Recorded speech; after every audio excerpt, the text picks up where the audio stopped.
Altrui.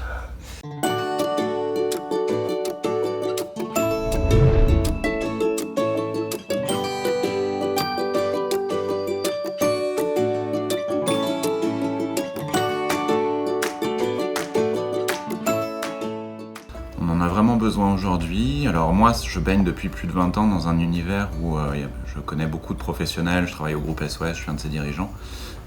Plus de 20 000 professionnels, 10 000 bénévoles qui, au quotidien, sont justement sur ces questions de l'altruisme, dédient leur carrière ou des heures de bénévoles aux autres. Et je crois que l'altruisme, c'est ça aussi, c'est ce qu'il faut dire, c'est que c'est positif, ça crée des cercles vertueux. Et d'un point de vue plus global, parce que là je parlais au niveau individuel, mais plus global, on pense nous que la société fonctionne mieux avec de l'altruisme et que chacun peut apporter quelque chose à la société et qu'il faut laisser justement personne en dehors de nos sociétés. Malheureusement, c'est le cas aujourd'hui.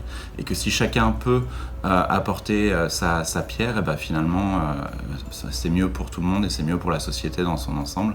Mais pour ça, voilà, il faut aller vers les autres et l'altruisme est un bon moyen de créer justement ce cercle vertueux. Eh ben, ce sera bientôt, je vais aller donner mon sang très vite là, cette semaine. Je le fais régulièrement depuis quelques années. Et voilà, je trouve que c'est une bonne façon en fait concrètement. Les gens qui veulent s'engager savent pas forcément toujours où commencer, mais sur internet on peut aujourd'hui et sur Altrui ce sera le cas. Mais il y a beaucoup d'initiatives qui permettent de savoir comment s'engager. Et le don du sang, c'est quelque chose qui est pas très compliqué à faire et qui concrètement permet de sauver des vies. Avec des amis, on a lancé il y a 2 ans une initiative qui s'appelle Dénonce tes héros pour lancer sur les réseaux sociaux là aussi un cercle vertueux qui permettrait de faire davantage connaître celles et ceux qui font du bien à notre société pour plus de solidarité, pour plus de respect de l'environnement. Alors pourquoi dénonce ? Parce qu'aujourd'hui, beaucoup de gens dénoncent tout et n'importe quoi, et à ces personnes-là, et avec beaucoup d'agressivité, et à ces personnes-là, on a envie de leur dire, écoute, détends-toi un peu et dénonce plutôt tes héros. Et donc voilà, on le fait beaucoup avec ces amis avec lesquels on a lancé cette initiative, et beaucoup de personnes s'y sont mis sur les réseaux sociaux, et notamment sur LinkedIn.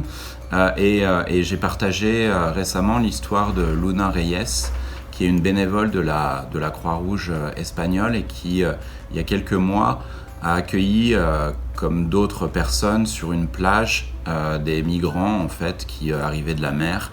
Et elle prend dans ses bras un migrant qui était en pleurs et parce qu'il pensait avoir perdu son frère, il pensait qu'il s'était noyé. Et elle le prend dans ses bras. Et cette image est assez bouleversante. Et il y a eu beaucoup de haine autour de cette image parce qu'il y a beaucoup de racisme aujourd'hui dans notre société, mais il y a eu aussi un élan de solidarité avec notamment le hashtag Gracias Luna. Et voilà, je trouve que cette image, c'est difficile de faire mieux comme symbole de l'altruisme.